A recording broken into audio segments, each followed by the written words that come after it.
Introdução ao Antigo Testamento. Um ensaio de Jason DeRouchie. Continuando a série de estudos sobre o Antigo Testamento, Jason DeRouchie agora nos faz um panorama geral das divisões do Antigo Testamento. Ele começa nos mostrando como eram os livros, as divisões, né, da Bíblia dos tempos de Jesus. Os livros do Antigo Testamento. Esta introdução abordará os livros do Antigo Testamento na ordem da Bíblia de Jesus. Na lei, Jeová estabelece a aliança mosaica. Nos profetas, ele a impõe.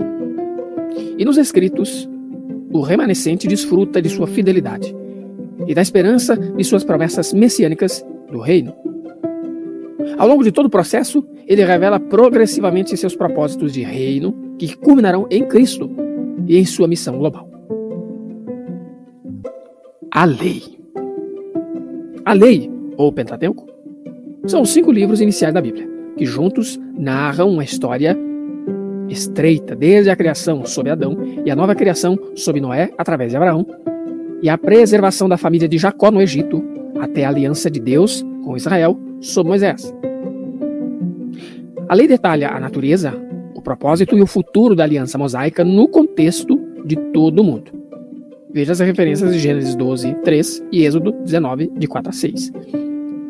Gênesis introduz o programa do reino universal de Jeová, destacando tanto a necessidade do mundo de bênçãos devido à maldição que a rebelião de Adão causou, isso está em Gênesis 3, quanto à promessa da aliança de Deus de fornecer bênçãos e vencer a maldição global por meio de uma descendência masculina da mulher, a linha de Sem, Abraão, Judá. Gênesis 3:15 e também 9, 26 e 27, além de outros capítulos, mostram essa verdade. O Êxodo, através do Deuteronômio, então detalha como Deus salva Israel do cativeiro egípcio. Capítulo 1 até 18 de Êxodo. Mas também faz alianças com eles e fornece sua presença no tabernáculo de Sinai. Capítulo 19 até o capítulo 40. Também Deus os instrui sobre como viver vidas santas em sua presença. Isso está no livro de Levítico. E os pune com mais 38 anos no deserto, antes de trazê-los para a fronteira da terra prometida, como está em Números e Deuteronômio. Aqui, o Senhor os chama ao amor radical, Deuteronômio 6, 4, 5, mas também identifica sua teimosia e rebelião, que continuariam e resultariam em seu exílio na terra. No entanto, Deus graciosamente triunfaria por meio de um segundo êxodo, sob um rei e uma era de restauração. Números 24, 5 a 9. E durante o qual um novo profeta mediador de uma nova aliança, como Moisés, instruirá um remanescente multiétnico, cujos corações Deus mudaria, permitindo assim o amor, a lealdade e a adoração. Confira Deuteronômio 30, verso 1 a 14, 32, verso 21, 43 e também 33, no verso 19. A divisão seguinte dos livros do Antigo Testamento são os profetas. A próxima parte da Bíblia de Jesus descreve o resultado da aliança, a antiga aliança mosaica, no espaço e no tempo. À medida que Israel se instala na terra prometida e viaja para a destruição. Os antigos profetas, como Josué e Reis, narram essa história descrevendo o que levou Israel ao exílio babilônico. Em seguida, os últimos profetas, Jeremias e os demais, comentam profeticamente por que a história seguiu o caminho que aconteceu, resultando em uma restauração inicial da terra sem mudanças de coração.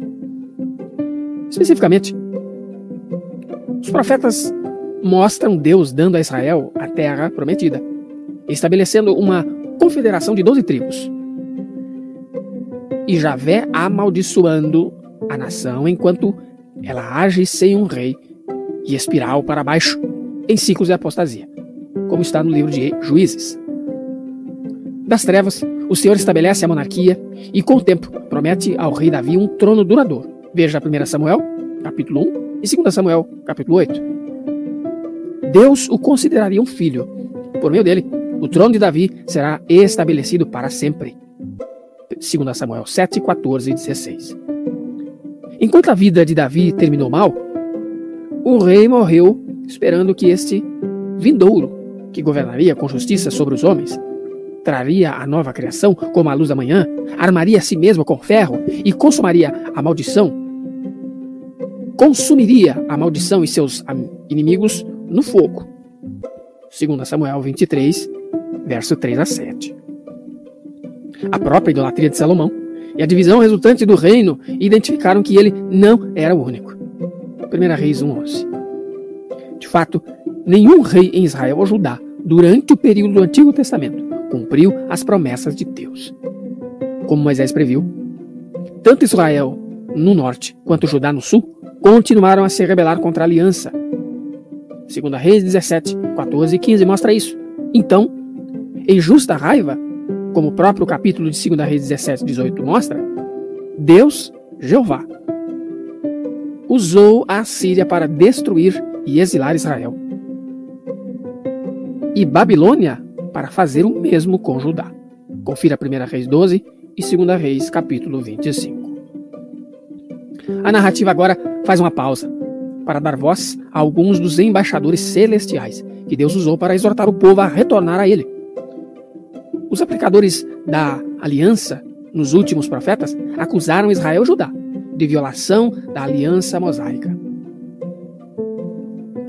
Chamou-os de volta à fidelidade desta aliança, advertiu-os da maldição da aliança e prometeu as bênçãos de restauração deste convênio, desta aliança, para aqueles que aprenderiam com a disciplina divina. Veja Jeremias 31, no verso 31 a 34, e Isaías 19, de 24 a 25.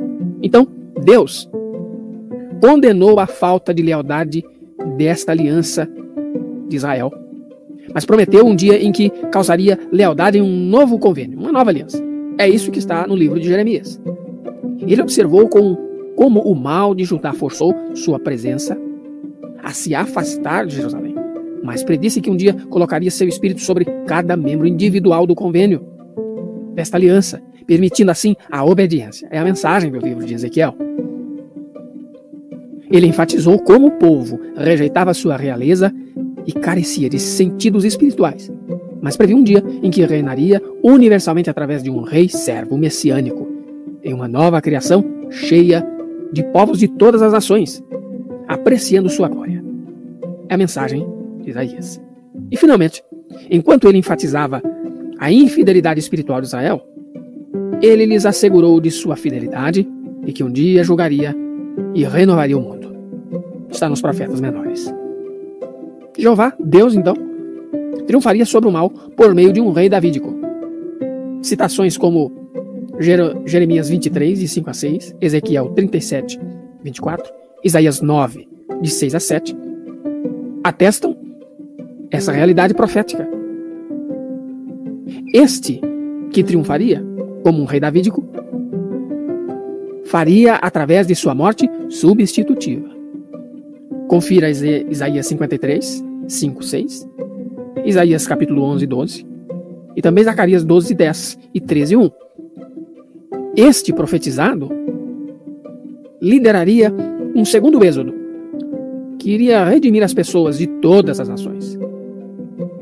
Jeremias 23, 7, 8, Isaías 11, 10, 12 e outras citações. E ainda estabelecerá uma nova criação, como está também em Isaías 11, 9 e 65, 17 e 18. Então, até aqui, Israel precisava lembrar-se da lei de meu servo Moisés. Citação direta de Malaquias 4:4. A divisão seguinte são chamados de os escritos. Como os profetas, embora em ordem inversa, os escritos incluem comentários e narrativas. O comentário aumenta a expectativa pelo reino messiânico de Deus, esclarecendo para o remanescente como viver de acordo com uma esperança. E então, a narrativa enfatiza a soberania absoluta de Deus e o compromisso com os propósitos de seu reino iniciados em Adão. O movimento dos livros mais longos para os mais curtos dos escritos antigos situa o saltério, os salmos, messiânicos como a cabeça. No entanto, a pequena história de Ruth é um prefácio desses salmos, que chama a ler o primeiro no contexto da esperança messiânica davídica. Assim como Deus livrou os antepassados de Davi do exílio por meio de um parente redentor de Belém, ele o faria novamente, em um padrão comparável para os descendentes de Davi. Com força preditiva, os saltérios salmos, então, fornecem as orações do rei ungido e sofredor e triunfante, e os cânticos daqueles que ele salva. Jó retrata Deus, Javé, como completamente soberano e como digno de temer simplesmente por causa de quem ele é, e não por causa das bênçãos físicas que ele dá ou que remove. Provérbios retrata a sabedoria que encarnará o rei messiânico e que toda a esperança nele deve perseguir. Eclesiastes chama todos os seguidores de Deus a temê-lo como o sábio pastor e a guardar seus mandamentos mesmo em meio aos enigmas da vida. Os cânticos dos cânticos celebram o amor conjugal como um meio para desenvolver a esperança em fazer parte da noiva do próximo rei ungido. E em seguida, Lamentações relembra a destruição de Judá e Jerusalém, a partir da conclusão de Reis, e prepara o leitor para a transição de volta à narrativa. Os últimos escritos continuam a história do Antigo Testamento. A narrativa de Daniel começa no exílio babilônico, de onde a narrativa de Reis parou. Enfatiza que Deus é soberano sobre o presente e o futuro, e que o seu reino, através do Filho messiânico do homem, vencerá todos os outros reinos. Esther, então, destaca como Deus preservou seu povo através do extermínio potencial. E Esdras, Neemias, detalha como o rei Ciro da Pérsia permitiu que um remanescente israelita retornasse à terra e reconstruísse a cidade e o templo de Jerusalém. No entanto, também esclarece que a restauração completa está longe de ser realizada, pois a rebelião da aliança persistia. O rei sacerdote messiânico ainda estava por vir, e a nova criação não havia amanhecido.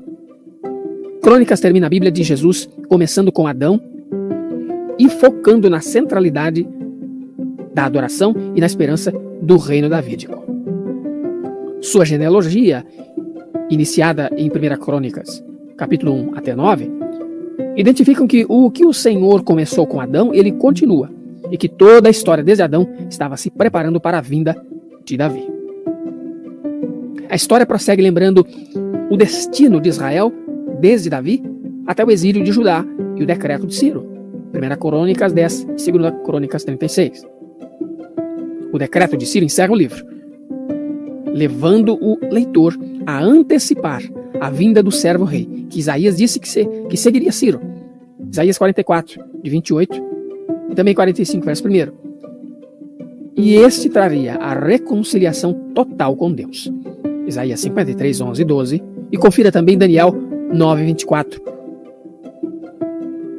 O Antigo Testamento encerra, portanto, exigindo uma sequência e antecipando o cumprimento de Jesus.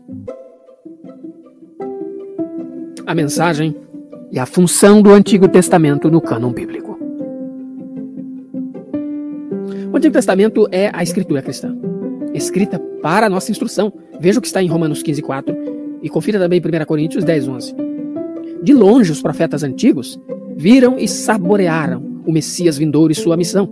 É o que está em Mateus 13, 17, Lucas 10, 24, João 1, 45, também em João 5, 39 e também em 1 Pedro 1, 10 a 11. Compreender as Escrituras na Bíblia de Jesus é compreender uma mensagem focada na tribulação, triunfo e salvação global do Messias. Confira Lucas 24, 45 e 47, Atos 26, 22, 23 e outras referências. Deus revelou a esses mesmos profetas que eles não estavam servindo a si mesmos, mas a vós. 1 Pedro 1, 12. Ou seja, os santos que escreveram o Antigo Testamento reconheceram que suas palavras seriam principalmente, como está em Deuteronômio 29:4, Jeremias 32, Isaías 29:10, e, às vezes, ser exclusivamente para aqueles que vivem na nova era da aliança da restauração. Confira Marcos 4:11, 13 e Romanos 16, 25 e 26. O que eles anteciparam, Cristo agora percebe. Quando diz: a lei e os profetas foram até João. Desde então, prega-se a boa nova do reino de Deus. Lucas 16, confira também Mateus 11, 12 e 13. Além de 1 Coríntios 10, 11, Gálatas 4:4 e Hebreus 1, do verso 1 ao verso 2. Tudo que a lei e os profetas predisseram, Deus cumpriu e finalizará, incluindo todas as coisas relacionadas ao Filho. Lucas 24 e Mateus 5 falam exatamente desta realidade. Todas as promessas de Deus encontram nele o seu fim. Já dizia Paulo em 2 Coríntios 1:20. A própria palavra que devemos pregar é a própria Escritura, que é soprada por Deus e proveitosa para o ensino, para a repreensão, para a correção e para o treinamento da justiça. Está escrito em 2 Timóteo 3,16, o que inclui os escritos sagrados do Antigo Testamento, que são capazes de vos tornar sábios para a salvação através de Cristo Jesus. Citação direta, 2 Timóteo 3,15. Que os cristãos de hoje valorizem cada vez mais todo o conselho de Deus, Atos 20 e 27, estudando e celebrando os propósitos revelados de Deus em Cristo, da criação à consumação e do Gênesis ao Apocalipse. Toda a Escritura é sobre o Deus que reina, salva e satisfaz por meio da aliança para a sua glória em Cristo. E o Antigo Testamento expressa essa mensagem gloriosa. Você ouviu uma introdução ao Antigo Testamento, um ensaio de Jason DeRouchie.